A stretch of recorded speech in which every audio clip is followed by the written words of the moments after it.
Hello students, आप लोगों का स्वागत है इस क्लास में। आज हम एनालिटिकल ज्योमेट्री में जो स्फीयर डिस्कस कर रहे थे उसके अंतर्गत पोलर प्लेन को समझने का प्रयास करेंगे। What is polar plane for a given sphere. बहुत आसान सा कॉन्सेप्ट है, देखते हैं। पहले मैं इसको आपको 2D के सर्किल के लिए मैं समझाने का प्रयास करता हूँ, उसके बाद मैं 3D में स्फीयर के लिए इसको समझाने का प्रयास करूँगा। ओके,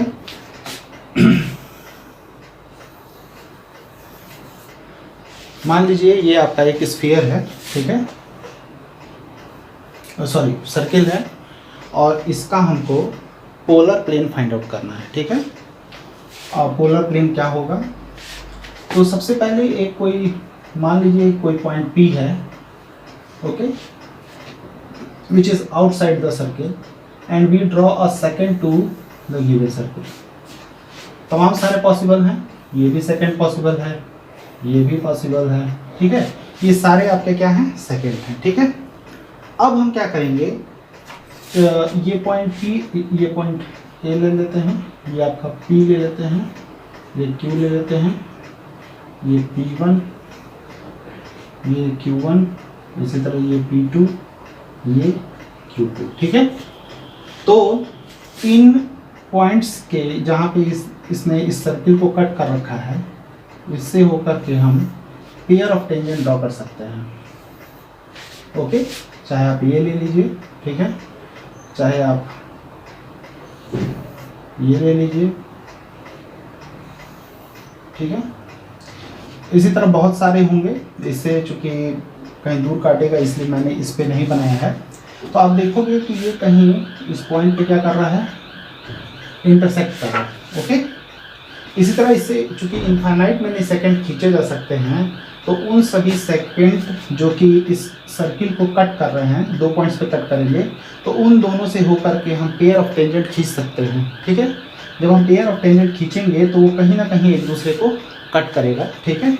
और जब इनके ये जो पॉइंट्स हमें मिलेंगी, इनसे हो करके जब हम इन सारे पॉइंट्स को मिला करके जब हम एक लाइन ड्रॉ करेंगे तो वो कुछ इस तरीके से होगा, ठीक है। This is called polar line. Okay, this is called polar line और this is called pole. Okay, this is called pole, ठीक है। ये पोल है और इस पॉइंट के करस्पॉन्डिंग जो हमें ये लाइन मिल रही है वो पोलर लाइन है, ठीक है। तो आप देखोगे कि ये इस सेकंड को कहीं कट कर रहा है, मान लीजिए इस पॉइंट पे कट कर रहा है, इसी तरह ये यहाँ पे कट कर रहा है, ठीक है। इस पॉइंट को अगर हम R ले लें, ठीक, तो इस पॉइंट की एक खासियत होगी, ठीक है। इस पॉइंट की खासियत क्या होगी कि यहाँ पे देखिए हमारे पास तीन डिस्टेंसेस मिल रहे हैं, एक मिल रहा है AP, दूसरा मिल रहा है AQ और तीसरा मिल रहा है AR। ओके, तो this AR is harmonic mean of these two lengths. Okay, यानी कि 2/AR। ओके, आप लोग इंटरमीडिएट में हार्मोनिक प्रोग्रेशन पढ़े होंगे। हार्मोनिक प्रोग्रेशन यानी कि हरात्मक श्रेणी, वो अर्थमेटिक प्रोग्रेशन का जस्ट उल्टा होता है, ठीक है। अगर कोई नंबर ABC HP में है, ठीक है, हार्मोनिक प्रोग्रेशन में है HP, ठीक, तो 1/A, 1/B, 1/C ये AP में होगा, अर्थमेटिक प्रोग्रेशन में होता है, ठीक है। तो ये अगर HP में है और यहाँ से देखिए ये अगर AP में हुआ तो twice of this number is sum of first and last. Okay, ये होगा आपके पास, ठीक है। तो यहाँ से हमें क्या पता चल रहा है कि this number is arithmetic mean of these two numbers. देखिए ये आपका एक स्फीयर है, ठीक है। ये कोई पॉइंट है आउटसाइड, इसे हम A कह लें, ठीक, और इससे ये लाइन एक सेकेंड हम ड्रॉ करते हैं जो इसको P पर और Q पर कट करता है। तो अभी मैंने जो बताया कि इससे हम पेयर ऑफ, यहाँ पे तो प्लेन हम खींच सकते हैं, तो यहाँ से हम जब ये इसको ड्रॉ करेंगे ऐसे, ठीक है, इसे इनफाइनाइट में नहीं खींचा जा सकता है, ठीक है, तो यहाँ से भी खींच लीजिए। तो इन पॉइंट्स को ऐसे अगर हम मिला देंगे तो वो इस तरह से होकर के जाएगा, ठीक है। तो ये जहाँ पे इस पॉइंट को कट कर रहा है, ओके, यदि ये P1 है, ये Q1 है, तो ये आपका पॉइंट R लेते हैं, ये हमारा R1 है, ठीक है। तो इन पॉइंट्स के कलेक्शन से जो प्लेन होकर के जाएगा उसको हम पोलर प्लेन कहेंगे। आई होप आपको समझ में आ गया होगा कि इससे होकर के जाने वाला जो प्लेन होगा, जो इस लाइन को कंटेन करेगा, वो हमारा पोलर प्लेन होगा और ये पॉइंट हमारा पोल कहलाएगा। दिस इज, यहाँ पे जो प्लेन इस लाइन को कंटेन करेगा उसको हम बोलेंगे पोलर प्लेन, ओके, और इस पॉइंट को कहेंगे पोल, ठीक है। इसका कोऑर्डिनेट मान लेते हैं अल्फा, बीटा एंड गामा, ठीक है। और कंडीशन वही है कि हम ऐसे भी डिफिनीशन दे सकते हैं कि इस लाइन पे एक पॉइंट आर इस प्रकार से है कि A are is harmonic mean of A P and A Q, ठीक है। Locus of R point, locus of all point R, और यहाँ पे लिख लेंगे locus of all point R. Condition क्या है, A are is harmonic mean of A P and A Q, okay, ठीक है। Locus of all point of R is called polar plane, ठीक है, पोलर प्लेन। ये आपका डेफिनेशन हो गया। ऐसा नहीं है, ये इसी पोजीशन पे हमारे बहुत सारे लाइंस ड्रॉ होंगे जो इस स्फीयर को कट करेंगे, ठीक है। तो वो सारे पॉइंट्स जो होंगे वो उससे एक हमारा एक प्लेन होकर के जाएगा, ओके। तो यहाँ पे इस पॉइंट आर की खासियत क्या होगी, A R is harmonic mean of A P and A Q, okay. ये इस बात को आप याद रखेंगे, ठीक है। तो ये हमारा कंसेप्ट है, यानी कि आपका ए आर जो होगा twice time of A R, 1 upon A R equal to 1 upon A P plus 1 upon A Q, okay. तो ये हमारा बेसिक इसका जो होगा पोलर प्लेन निकालने के लिए ये हमारा बेसिक डिफिनीशन होगा, ठीक है। अब हम चलते हैं पोलर प्लेन फाइंड आउट करने के लिए। तो हमने सबसे पहले क्या करना होगा, इस पॉइंट ए से होकर के एक सेकेंड फाइंड आउट करना होगा, ठीक है, जिसका डायरेक्शन कोसाइन क्या हो जाए, एल एम एन, ठीक है। तो और इस स्फीयर का इक्वेशन क्या है, equation of sphere is x square plus y square plus z square plus 2gx plus 2fy plus 2hz plus d equal to 0। इसको इक्वेशन नंबर 1 कह लीजिएगा, ठीक है। अब हमको क्या करना है,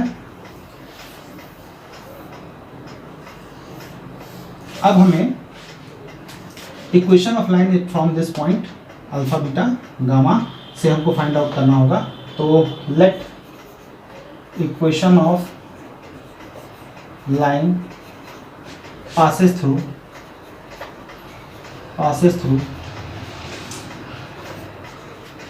alpha beta gamma having, हम डायरेक्शन कोसाइन को शॉर्ट फॉर्म में लिख रहे हैं, direction cosine l m and m, okay. तो क्या हो जाएगा हमारा लाइन का equation, x minus alpha upon l equal to y minus beta upon n is equal to z minus gamma upon n equal to r. तो इसको equation number 2 कह लें। Any point on line 2 is any point point on line two इस form में होगा। ये होगा आपका l r plus alpha m r plus beta और n r plus gamma. Okay, अब क्या करेंगे, ये पॉइंट जो होगा वो इस स्फीयर को पे लाई करेगा। ओके, ठीक है, तो this point satisfy the equation of sphere. ठीक, ये आपका कंसेप्ट है। तो लिखेंगे इस पॉइंट को, ये point since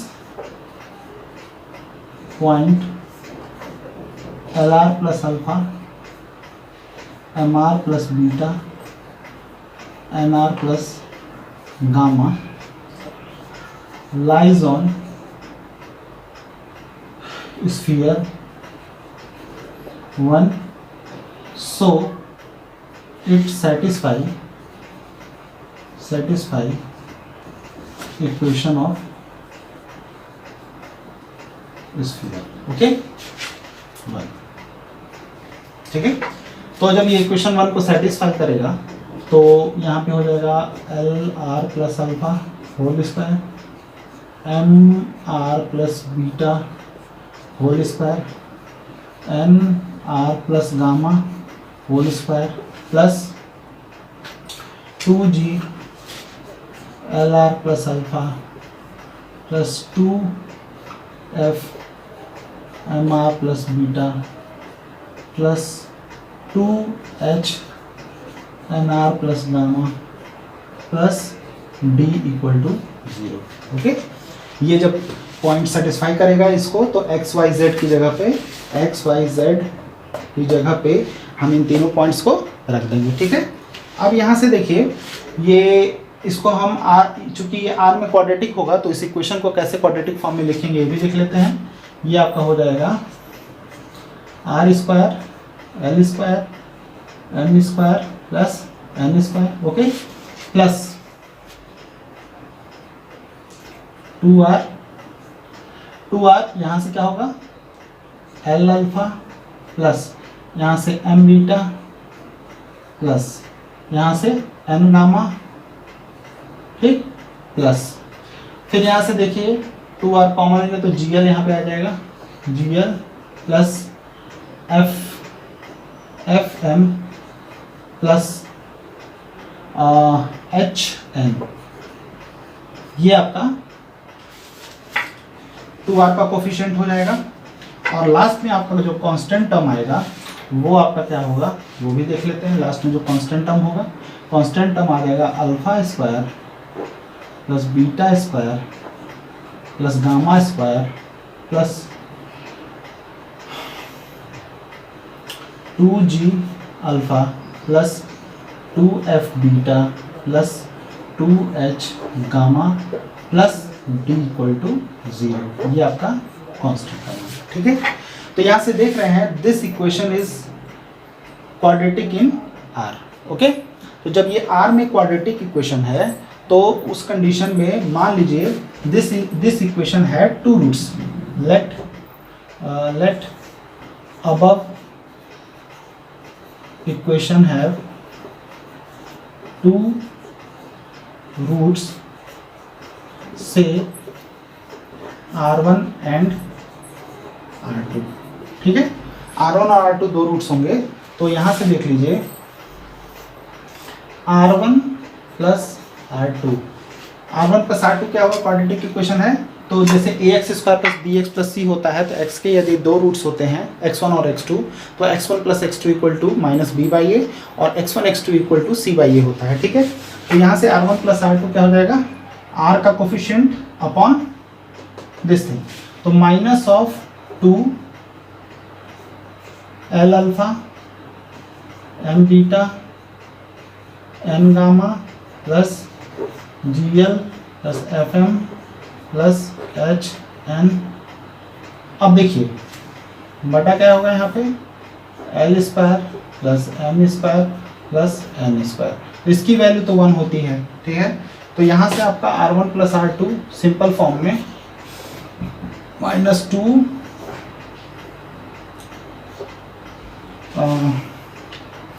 L alpha plus g m beta plus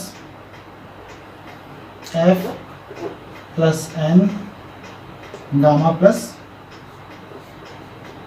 h. Okay, ये हो जाएगा। ठीक, R1 प्लस R2 यहाँ से हमको मिल गया। और प्रोडक्ट ऑफ रूट्स क्या हो जाएगा? R1 R2, product of roots R1 R2, ये आपकी वैल्यू हो जाएगी, ये कांस्टेंट C बाई ए, यानी कि alpha square plus beta square plus gamma square plus 2g alpha plus 2f beta, ठीक, plus 2h gamma plus d upon आपका यही l square plus m square plus n square आएगा। तो इसकी value 1 है, तो इसलिए मैंने इसको यहाँ पे मेंशन नहीं किया है। ठीक है, यहाँ तक की बात आप लोगों को क्लियर हो गई होगी। तो अब देखिए, ये R1 और R2 क्या था, मैंने आपको बताया था AP इज R1 और AQ इज R2। ठीक है, यानी कि यहाँ पे से हमें मिल रहा है AP प्लस AQ और यहाँ से मिल रहा है AP इंटू AQ। ओके, तो अब देखिए यहाँ से इसको हम लोग सॉल्व करते हैं।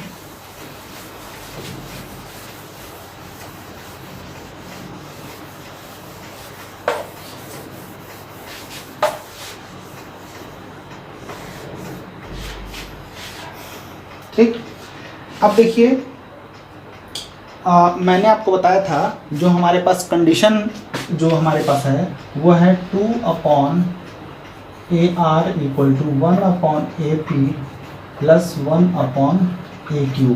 तो इसको हम लिख सकते हैं, एलसीएम ले लेंगे तो AQ plus AP upon AP into AQ, और ये है हमारा क्या, AQ प्लस AP को R2 plus R1 upon R1 R2 लिख सकते हैं। ठीक है, यानी कि ये हो जाएगा 2 upon AR equal to R1 plus R2 की वैल्यू हमारा ये ऊपर वाला है, तो ले लेते हैं यहाँ पे -2 times L alpha plus g M times beta plus F plus N time gamma plus H। okay, this is value of R1 plus R2 and R1 R2 is this thing, so this is alpha square plus beta square plus gamma square, okay, plus 2g alpha plus 2f beta plus 2h gamma plus d. This is value of R1 into R2. Now by cross multiplying, what we get? 2 times this thing, this whole thing, okay, this whole quantity, alpha square plus beta square plus gamma square plus 2g alpha plus 2f beta plus 2h gamma plus d equal to minus 2 times L alpha plus g plus M, और यहाँ से AR का भी multiply होगा तो यहाँ AR भी कर लें, plus AR times beta plus F into M भी था, ठीक है, plus N times AR gamma plus H। Okay, ये इतनी क्वांटिटी आएगी। अब देखिए मैंने जो फिगर बनाया था उसमें आपका ये पॉइंट A था, यहाँ P था, यहाँ Q था और कहीं यहाँ पे R था। अगर R हमारा X Y Z हो और ये हमारा अल्फा बीटा गामा हो, तो AR का डायरेक्शन कोसाइन जो होगा वो क्या होगा, मैंने बताया है कि AR is equal to x minus alpha y minus beta z minus gamma होगा, और ये डिस्टेंस हमारा कितना है AR। तो जब हम AR के पोजीशन वेक्टर जो सॉरी AR का जो हमारा वेक्टर मिलेगा वो एक्स माइनस अल्फा जो वेक्टर मिलेगा वो क्या होगा, एक्स माइनस अल्फा आई प्लस वाई माइनस बीटा जे प्लस जेड माइनस गामा के, ये मिलेगा। ठीक है, तो इस क्वांटिटी में जो फर्स्ट टर्म है उसको यदि हम इस डिस्टेंस ए आर से डिवाइड कर देंगे तो हमें क्या मिलेगा, डायरेक्शन कोसाइन मिलेगा। यानी कि जो डायरेक्शन कोसाइन होगा एल होगा l equal to x minus alpha upon A r होगा। ठीक है, और m is equal to y minus beta upon A r होगा, और n is equal to z minus gamma upon A r. यहाँ पे बच्चों आप लोग ध्यान दीजिएगा कि हमेशा जब भी हमें किसी भी लाइन का डायरेक्शन कोसाइन फाइंड आउट करना होगा तो सबसे पहले हम उसको वेक्टर फॉर्म में लिख देंगे। ठीक है, और फिर इसके लेंथ को फाइंड आउट करेंगे। ठीक है, इसका लेंथ कैसे निकलेगा, under root of x minus alpha square plus y minus beta square plus z minus gamma square. Okay, तो this length is a r. ठीक है, तो जब हम उसके कंपोनेंट्स में ईच कंपोनेंट्स में उस लेंथ से डिवाइड कर देंगे ए आर से तो हमें ये एल मिलेगा, यहाँ एम मिलेगा और यहाँ पे एन मिलेगा।